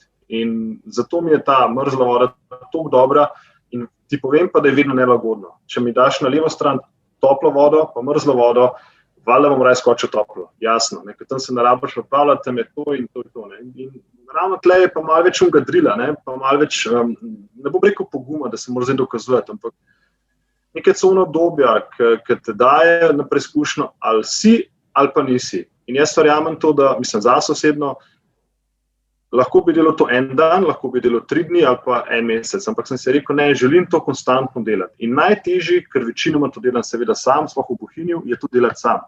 Večinoma grem ponovadi zvečer, ker ni nobenega ali pa je slabo vreme, ker je dež, ker je sneg. In tam se, včasih se mi zgodi, da ob 6 zvečer malo počivam v posteli, iz tople postele, kot ti reče glava, greš ali ne greš, ampak sam odmislim in just do it, sam naredim in je pol vedno top. In od drugih koristnih stvari, ki sem jih pa, v zadnjih 3 letih, nisem prehlajen, nisem bolan, spim ful boljš, regeneracijo imam ful dobro, ful bolj sem miren, tudi ne nazadnje, drugače dojemam samega sebe, drugačen način govora, komunikacije imam z drugimi, tako da ful enih benefitov jih ima, ki jih vidim, ki mi jih da in zato tudi to počnem. Pa ni pa čisto vsak dan je, pa še posebej, ker velikokrat poudarjam to, da tega ne moreš kupiti v trgovini. Imaš tle, mrzlo tuš imaš, pojdi pod njega, seveda ne brez glavo, kontrolirano z dihalnimi vajami, pri mrzli vodi je ful pomembno dihanje, umirjene dihanje. Ker kaj ti, tudi če bi recimo nekoga, ki ni veš, pelil mrzlo vode, je prvi feedback, to, a veš ta strah, kaj se bo z mano zgodilo, spet smo tle zgori, spet dihamo tle, Ker pa ti dejansko umirjaš, pa samo fokusirano dolg izdih delaš, je pa podobno. In tudi velikokrat malo se učim to apnejo, recimo pred potopom. Ok, tukaj jim rekel, to je pa isto, vsaj zame. Ko sem na boji, preden grem dol, je glava čist prazna. Fokusirano samo na se, samo sproščen dolg izdih. Ko sem v vodi, v mrzli vodi, je glava čist prazna, vedno bolj prazna. Fokus na se, fokus na izdih in mi je podoben občutek kot tam, če govorim zdaj recimo neko primerjavo. Lepo si povedal, to, kar sem te hotel vprašati, namreč pozitivne učinke mrzle vode. Mene so tudi že vabili, fantje iz te ledenkove skupine v Kamniško Bistrico, ampak pa sem parkrat probal z mrzlim tušem. pa še malo odložil to misel. Tle bi res rad poudaril to, ker veš, kakšni bodo to gledali, ja, ful dober, vse veš, kako je to, ne. Ker človek na down, rab zelo malo stvari, da ga dvigne gor, ne. A veš, če nekdo down posluša, ja, taj pa ful cool, taj pa nek motivator, ne. Ne, jaz nočem nastopati na ta način, nočem nastopati na infodenski ravni, da vse vem, pa da sem pameten. Ne, jaz sem pač dajem neka svoje razmišljanja in svoje poglede, kaj meni deluje. Definitivno, bottom line je pa tega, ne delaj nobene stvari brez glava. Tako kot pri teku ne delaš brez glava, tudi pri tej stvari ne delaš brez glava. In to je treba poudariti, ker marsikdo bo rekel, ok, zdaj grem pa jaz pod mržo tuš, pa ga bo ta fršlo, nočem tega. Ne želim, da se to zgodi, ker je pač treba imeti odnos. A veš, kaj mislim, to je treba stvari, niso to mali spredala potegnjene, zdaj pa to full fine, ker ni, ne. Tudi vsaka stvar ima lahko svoje slabe posledice. Tako kot praviš, lepo je govoriti o pozitivnih učinkih, pa zanemariti negativne, ki so lahko tudi veliki, posebej, če to stvar greš mogoče na vrat na nos, pa ne pomišljaš, kaj se ti lahko zgodi. Se specialko se ti lahko kupaš, pa se reš voziti po cesti, vedno je. Se nikoli ni spelal, recimo na taki prometni cesti. Ampak še eno stvar tukaj, če so že pri mrzli vodi pa pozitivnih učinkih, pa učinkih nasploh. Bral sem eno študijo, tisti študiji so pač primerjali toplo, mlačno, hladno vodo, pa učinke na telo, ta pač total immersion, predvsem na hormonski nivo in tako naprej. Za mrzlo vodo so tukaj definirali vodo hladnejšo od 15 stopinj, kar bi bila zate mogoče zdaj že topla skoraj, ampak vseeno, že pri 14-stopinjski vodi so ugotavljali, da se zelo po kratki izpostavljenosti telesa, potem v telesu začnejo sproščati in dopamin in noradrenalin izdatno. Recimo pri teku se sprošča tudi dopamin, ampak pri mrzli vodi se je ta dopamin krat 5 izločil, recimo 500% glede na običajne nivoje. Zdaj, ali je moče tudi ta dopaminski učinek tisti, ki te pol vedno znova vleče, da bi še šel čez te cono obdobja pa to doživel? Tako ti bom rekel, zdaj, če ti odgovorim, dopaminski učinek je res dober. Sploh še posebej, mislim, če bi me daj kamero pri sebi, recimo, če grem jaz zvečer, ko se vračam nazaj iz jezera, mislim, jaz se smejim, jaz se derem, jaz sem toliko zadovoljen, veš, ti smejim se rečem, koliko je to dober, veš, tak feeling je res nor, ampak ne smem pozabiti nekaj, lahko postane to odvisnost. Koliko vsak šport, če pretiravanje odvisnost in ni varna in lahko pride do nekega pretiravanja in jaz se tega zelo dobro zavedam, tako da ni moj drive tega dopaminskega efekta, ne, moj drive tega je to, cel spektr vsega tega, kar mi daje, a veš, cel spektr, to pa še posebej recimo, ko naredim dihalne vaje, ko se mirim, se res povežem samim seboj, tudi tam zaradi tega, ne vem, najnega govora, ko zdaj, Marko, da ti mu vedel, jaz, ko govorim zdaj, ne razmišljam čisto, če sem samo v fokusu po nekem driveu, pa sam dajem ven stvari sebe in se mi zdi to pomembno, zato da lahko pride neke pristne stvari, in tudi pri dihanju pa to, kar počnem, pristnost pride ven in zaradi tega lahko potem na svojem, bom rekel, področju nastopam kot neka malo kredibilna oseba, tako da to mi je en tak spektr tega, ki mi pomaga izboljšati samega sebe. Ni pa edini drive, samo to, feeling je dober, občutek je res top, da bi se zlagal, da ne, ampak cel spektr tega dihalnih vaj, mrzle vode, ki si noter, ki priješ ven, ki se umiriš, narediš določene vaje, dihaš, vedno, ko prijem v vodo, oziroma, ko sem še v vodi, ko vstanem, si rečem, mogoče sem malo to sveto slišal, ampak ne, dejansko rečem hvala vodi, pa hvala naravi, ker jo imam. Super. Da še dodavam malo k tvoji kredibilnosti, nisi samo osebni trener, rekel, rekreativcev, ampak tudi profesionalcev. Na vse zadnje si bil trener Gorana Dragića, našega košarkarskega reprezentanta, in tam si se najbrž ogromno tudi naučil, to, kar lahko zdaj uporabljaš, vsekakor pa, da si postal trener Gorana Dragića, mogel imeti zelo, zelo veliko znanja, referenc in tega tvojega prizemljenega občutka, da pač ne zaplavaš v neke višave, ko to ni potrebno, ampak da vedno ostajaš z nogami na tleh. Tako, mislim, z Goranom sva se sicer spoznala na njegovem kempu, ko sem bil prisoten, ki ga ima vsako leto na Rogli, dobro, zdaj zaradi koronega ni imel verjetno, ampak takrat smo se spoznali in smo tudi neko zaupanje zgradili, tako da mi je dal priložnost, da sem ga lahko treniral, mislim, da je to sezona 2016, definitivno zdaj po 5 letih, kakšen sem zdaj, pa kakšen sem takrat bil trener, sem zdaj na bistveno višji ravni kvalitete in nekega razumevanja trenerskega posla in hkrati tudi odnosa in samega sebe in odnosa do stranke, kakorkoli, imela sem zelo lepo, bom rekel, dobro sodelovanje, ampak vsaka taka stvar, mislim tudi tako bom rekel, sodelovanje z Goranom Dragićem, ki ga izjemno spoštujem iz tega, kar je dosegel, pa kar dela, je to, a veš, dal mi je neke poglede, dal mi je neke izkušnje, ki sem jih pri sebi mogel razvazlati, razčistiti, zakaj sem jih dobil na ta način, da sem pa lahko iz tega nekaj potegnil ven. Še posebej sem pa že v prvem trenutku sodelovanja sem si rekel, Gašper,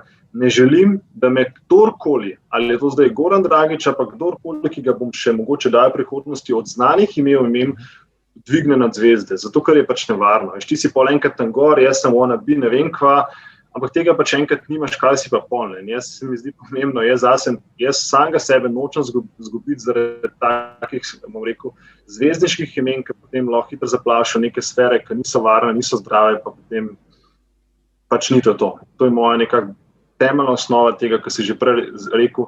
Ja, želim ostati prizemljen, ker veš, vsi dosežki, ki jih dosežemo, vse to je pač samo dosežek, ki je zunaj tebe. Kaj si pa ti, ki tega ni, je pa bolj vprašanje, spet prihajava na začetek najnega pogovora. Korona, se pravi, obdobje korone, te bom rekel, karantene, ne?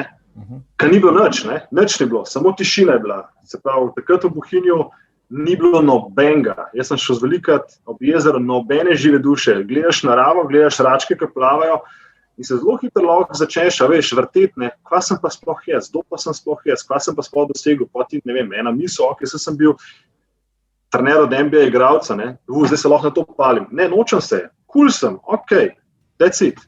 In to je to.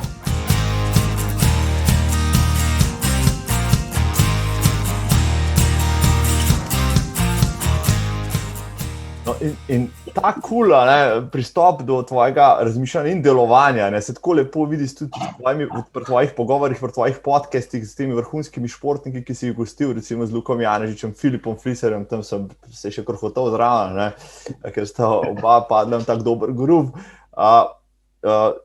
Ta način ustvarjanja ti zdaj kar leži, se mi zdi, da tudi tvoji sogovorniki to zaznajo, se lažje odprejo, tudi ti teh video vsebin si že naredil nešteto in tam zelo, bom rekel, plastično, zelo lepo vlagaš, bom rekel, ta znanja tudi tam ven, ljudem brezplačno praktično, da se lahko, če samo tvoje videe pogledamo, marsikaj naučimo v teku, morda že čisto dovolj za enega, rekel, za nivo rekreativca.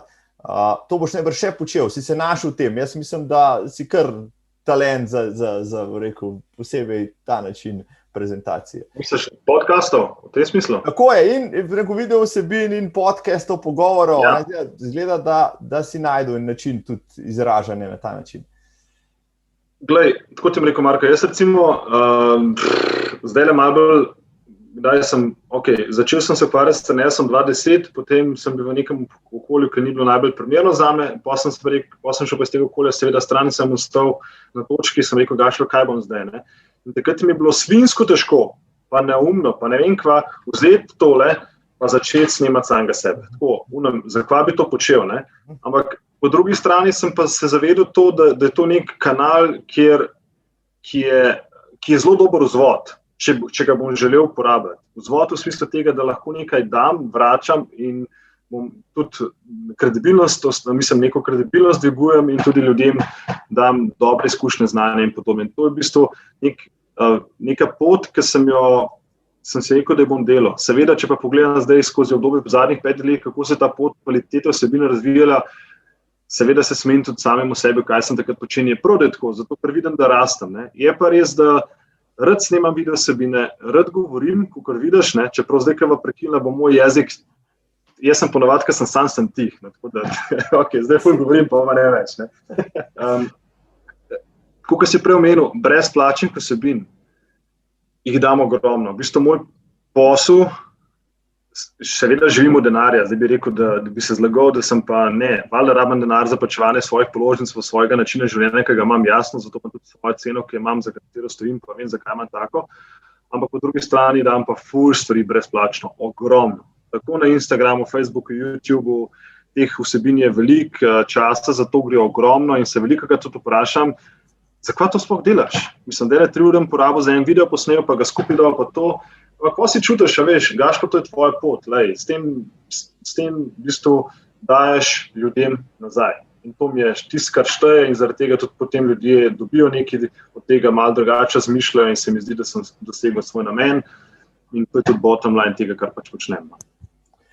Sej, vsi najboljši v svojih poslih, pa navad pravijo in večkrat je tako, 99% svojega materiala dajo za ston, tisti dodaten 1%, pa pač moraš plačati, ampak veš, da ga z veseljem ga plačaš, ker iz tistih 99% vidiš, da je človek pač verodostojen. No, in še ena stvar si mi zdaj spomnil, te moram vprašati, pa sem se spet nas spomnil, rekel, da ne boš potem veliko govoril, jaz tudi ne, če so oba dva tista introvertiranca, ki pred kamerami bistveno več govorijo kot v zasebnem življenju. In še nekje sem mogoče najdel ene povezave, nekje si rekel, da si po naravi len, in ponavadi, večkrat slišim to od kakšnega, zelo uspešnega človeka, aktivnega človeka, da je po naravi len, pa mogoče sem jaz tudi tak, Zdaj, a tisti, ki smo po naravi leni, in takrat, ko se zaženemo, dejansko se bolj potrudimo, morda kot tisti, ki so skozi v nekem pogonu, pa imajo manjše oscilacije. Pri nas je recimo takole, greš, pa potem miruješ, pa greš, pa miruješ, pri nekaterih je ta linija precej manjša. Kaj je še na tvojem mnenju o tem, kako bi tako komentiral? Mislim, da če ti odgovorim na vprašanje, sem po naravi len, sem len človek, sem. Ampak vem pa to, da je za to mojo lenobo, vem pa to, da bi len lahko še bolj ustal, če ne bi tega počel, kar počnem skozi obdobja zadnjih 20 let. Atletika recimo je ena izmed pozitivnih krivcev, ki je individualni šport in sem mogel sam dvigati utež, sam preteči teda in to me skozi kljuva v glavi, skozi, tudi recimo mrzla voda, a bo šel ali pa ne bo šel, In ta lenoba je ves čas prisotna. Jaz težko verjamem, da obstaja nekdo na svetu, ki nikoli ni len, ki se mu nikoli nič ne da. Pa če je tak, potem blefira, simpel. In lenoba ni nič narobe, problem pa je ta, da ta lenoba preveč je. Veš, tako, če bi samo ležali 10 dni, nam bi postalo neudobno. Ampak recimo tudi moji, dnevne rituale, ki jih poleg mrzle vode skušam, ne vsak dan, ampak jih v 80% na tedenski ravni delam, so neke osnovne dihalne vaje za gibljivost, pa meditacija. To meditacijo skušam skoraj vsak jutro zadnje 3 mesece noter dati, ker čisto enostavno, ker vem, da je to, kar rabim. In zaradi tega lahko potem tudi druge zunanje aktivnosti veliko bolj delam. Kar se pa tiče treninga samega kot takega, ali zdaj to uteži, ali kolo, ali to karkoli, pa vem samo eno stvar, prvih 5 minut je vedno najtežjih, ker pozno začneš še veliko lažje. In to je pač, vse veš, imaš že neko izkušnjo, ki me je naučila, pa tudi zate veš, da je ista. Pač začeti je treba in če si verjetno prebral na mojih, kakšnih podcastih, kakorkoli, rečem, pa napišem, konsistentno šteje. Konsistentno šteje in čisto nič drugega, saj v meni predvsem osebno. Sami zlati nageti v tem pogovoru, super, res spoštovani in spoštovane, tale pogovor si boste hoteli in želeli še enkrat poslušati in pogledati. Škoda, greva že na konc najnega pogovora, ampak dolžnosti kličejo vseeno, deva se dotakniti tistega, kar sva začela na način, karanteno, tega karantenskega leta, epidemije in tako naprej. V zadnjem letu je bilo veliko govora, predvsem o otrokih, kako so postali v tem letu gibalno hendikepirani, kako so zadnji ostali v gibalnem razvoju, kako se debelijo in tako naprej. Vseh koncev dobivamo pač te diagnoze. Rešitev je zelo malo, si pravi, dajte nam vsaj ti sistem, ki bo prej, pa bo vse v redu, bo vsaj manj škode. Ampak nihče pa še ni spregovoril o tem, to leto je bilo res mogoče, prvič je dalo rekel, ta feedback, da če damo otroci, naša prihodnost manj gibajo, zaradi tega, ker so bolj doma, ampak po drugi strani bi dal lahko tudi razmislek v tej smeri, kako pa zadeve na novo rešiti. Moče sistem, kot je bil prej, tudi ni idealen ali pa optimalen, lahko na teh osnovah, ki jih imamo danes, na zelo slabih, zgradimo pa kaj božga. Kaj bi bil pa tvoj pogled na to tematiko, ker vem, da se tudi s tem bom rekel, dosti ukvarjaš. Moram prav zadihati. Tako ja, vse to si mojster. Ja, da ti bistvo povem. Pa mislim, da ti bom v zelo kratkem stavku bistvo povedal. Bistvo je, da so otroci čist preveč obremenjeni. Pika. Zakaj? Sam veš zakaj. A je to šolska obveznost, športna obveznost, seveda posledična obremenitev otrok vpliva tudi na obremenitev staršev, ker jih pač morajo voziti tja, ne vem, tukaj enih zahtev, potreb itd. In je ta obremenitev zelo, ne bom rekel nevarna, v bistvu ja, je nevarna, zato ker se zaradi tega otrok lahko ne razvijajo v zdravo funkcionalno bitje. Dam oseben primer, zdaj moje generacije. Zrastel nisem v telefonu, zrastel sem v naravi, zrastel sem na igrišču, zrastel sem žogo, zrastel sem s padci na kolesu, zrastel sem v ne vem, ko smo šli igrali rabare pa žandarje, seveda je šport tudi zraven aktivnost, ki sem rad počel, pa se saj meni zdi, da mi popolnoma nič ne manjka. Glavna stvar, mislim, pomembno je, da se ljudje, pa tudi otroci, znajo znajti. A veš, če imaš ti neka sistemska pravila, ki hočeš naučiti nekaj, tako mora biti, pa ga spustiš v real life, pa se ta otrok se ne bo mogel znajti. In ta obremenitev je res nevarna. A veš, toliko enih pravil, pa znanja, pa zahtev, pa biti, težko je biti otroku 10 let staremu, kakorkoli obrneš, pombračaš, 8 ur za Zoomom v svoji sobi, ki mora imeti en ekran, drug ekran, pa še tretji ekran, da se on kaj nauči. Vsaka čast tismu, ki zdrži in verjamem, da je takih zelo manj, ker je ful težko, ker nima socializacije, zdaj se bo lahko obrnil, ja, Gašper, kaj pametuješ, nima socializacije, vse, ki v kakšni drugi državi to tega nimajo. Ja in ne, mi se pogovarjamo o naši državi, tukaj, ki so naši otroci in je treba na njih nekaj spremeniti. Jasno pa obema nama je, Marko, svet stoji na mladih. In zdaj, če mladi ne bodo drugače delali oziroma spregledali pa stvari, pa tudi malo drugače postavili stvari, potem bo še hujš. In je treba jih razbremeniti, manj obveznosti, pa več ta pravih odgovornosti dati. To je moj končen odgovor. Super. Manj obveznosti, več odgovornosti, to bi lahko prevedlo tudi na celotno populacijo. Ampak še nekaj, če se pri otrokih. Pred to karanteno smo imeli pa drug problem, o katerem smo razpravljali. In sicer o prehitri specializaciji otrok, ki so v športu. Se pravi, otroka si dal v šport, pri 10 letih je bil že v selekcijah, je že tekmoval in tako naprej, pri 15 je bil na en način že iztrošen, naveličen.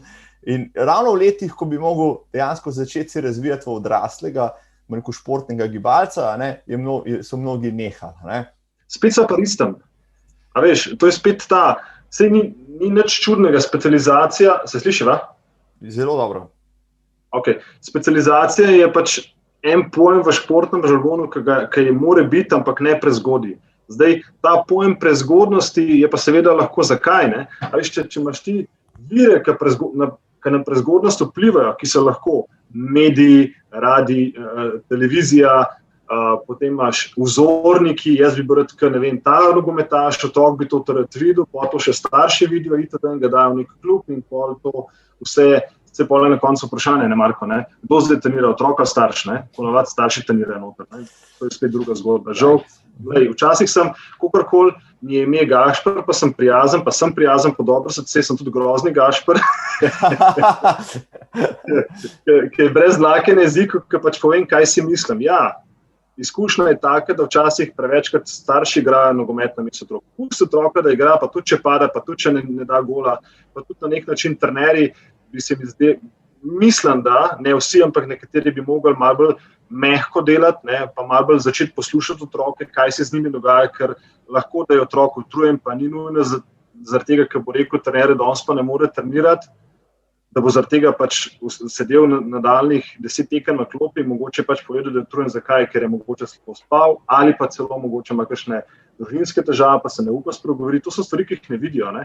In dober coach je tisti, ki zna postavljati vprašanje in otroka pelje na varni ravni naprej. Ne zato, da kaže s prstom na njega, ti si pa zdaj reva, ker ne boš igral za tega, ki si rekel, da te pač nekaj boli. Ta prehitra specializacija je definitivno prenevarna, kot si sam ugotovil. Ker te vrže iz tira, veš, ni vse tako na easy, nismo vsi Dončići, nimajo vsi možnost kot Luka Dončić. Luka Dončić je eden in edini, tukaj je, ne vem, Goran Dragić je eden in edini, tukaj so ostali športniki in ti kot, ne vem, XY si eden in edini. In to je treba spoštovati in to je treba negovati. In enkrat tak odnos pokažeš z mladimi, potem tudi seveda z delom na leto, 2, 3, 10, pa ni tudi otrok ima svoj jaz. Ker pa če otrok nima svojega jasa, ali pa problem. Tako da, ja, evo. Super, super. Mislim, si dal super popotnico, ne, vsem tistim, ki razmišljajo, ne, pa v svojih otrok, tudi jaz razmišljam v svojih otrokih, pa niso v nekem vrhunskem športu, so v športu, ne, in marsikdaj pridejo debate tudi v tej smeri, ne, da je mogoče manjka malo bolj mehak pristop, oziroma več rekreacije, pa manj tekmovalnosti, posebej pri otrokih, ki so mlajši od 15 let. Zdaj pa ti povej, in prej sem te že hotel vprašati, ta tvoj izjemen razpon, in če se tle navežem na knjigo Davida Epsteina, razpon v mladosti med različnimi športi je morda botroval k temu, da si bil tudi uspešen na koncev v več športih, da se nisi poškodoval, da si ohranil ta tudi zagon in tako naprej. Daj mi povej, kje se pa ti danes še, navdihuješ, tudi izobražuješ, kdo so tvoji trenerji, kdo so tvoji vzorniki, če hočeš, v odrasli dobi? Glej, navdihujem se vedno bolj pogosto iz razumevanja, da nič ni samoumevno. To je eden izmed mojih navdihov, ki se ga hočem držati oziroma mu sledim, da pač življenje, ki je takšno, en drugačen drug dan. Iz tega se navdihujem, kar se tiče izobraževanja redno, zopet podaram, ne vsak dan, ker nam nimamo vsak dan čas, ampak dosti berem določene knjige. Problem je to, da imam včasih 6 knjig, čeprav imam Kindla, iz Kindla berem, ampak 6 knjig imam, pa en dan to, en dan tisto. Pač moj problem bika je to, da imam ful preveč stvari odprtih in sem posledično tudi zaradi tega včasih lahko nezadovoljen sam s sabo, ker ne dokončam vsega, kar bi mogel. To je moj problem in tega se zelo dobro zavedam. Ampak ja, izobražujem se, ker pač vem, da je pomemben del mojega dela, čeprav pazim, kaj berem, pa koliko uporabljam tega, ker če imaš ful veliko znanja, je spet problem, ker pol vse veš. Nikoli ne veš vsega in bolj, ker se zavedaš, da nič ne veš, bolj lahko potem nadgrajuješ od prave smeri. Vzornikov, na določenih, na tem področju trenerskega dela, ki ga pač upravljam, ne bom rekel, da so lihko vzorniki, ki pa bi samega sebe negiral, zakaj bi rekel, da je nekdo moj vzornik, je pa nekdo moj učitelj, tako da sem jaz njegov učenec in obratno. To je to. Tako da, poberem kaj, razmišljam kaj, predvsem pa spoštujem delo vsakega posameznika, ker tudi dela napake, pa ker dela neumnosti na tem področju, ker teh neumnosti je včasih preveč, ker tudi vem, da tudi jaz sem bil enkrat na začetku svoje poti, pa sem bil tak takrat, pa zdaj sem drugačen in zakaj, mislim, vloga dobrega coacha je, da iz sebe ven, zato da drugi coachi mlajši, a so to zdaj otroci, kako starejši, postane tudi boljši. Top. Super so pripeljala ta pogovor do konca, izjemen sogovornik si Gašper, zakladnica znanja, idej in bom rekel, miselnih izzivov, ki jih bomo imeli vsi po temle poslušanju. Če na koncu narediva čisto povzetek, strnemo vse skupaj, kaj bi še recimo položil na srce najinim poslušalcem in gledalcem, poleg tega, jejte manj, gibajte se več, kaj je še pomembno v življenju? Glej, dragi gledalci, pa Marko, hvala še enkrat, da si me povabil, res sem užival na enem pogovoru.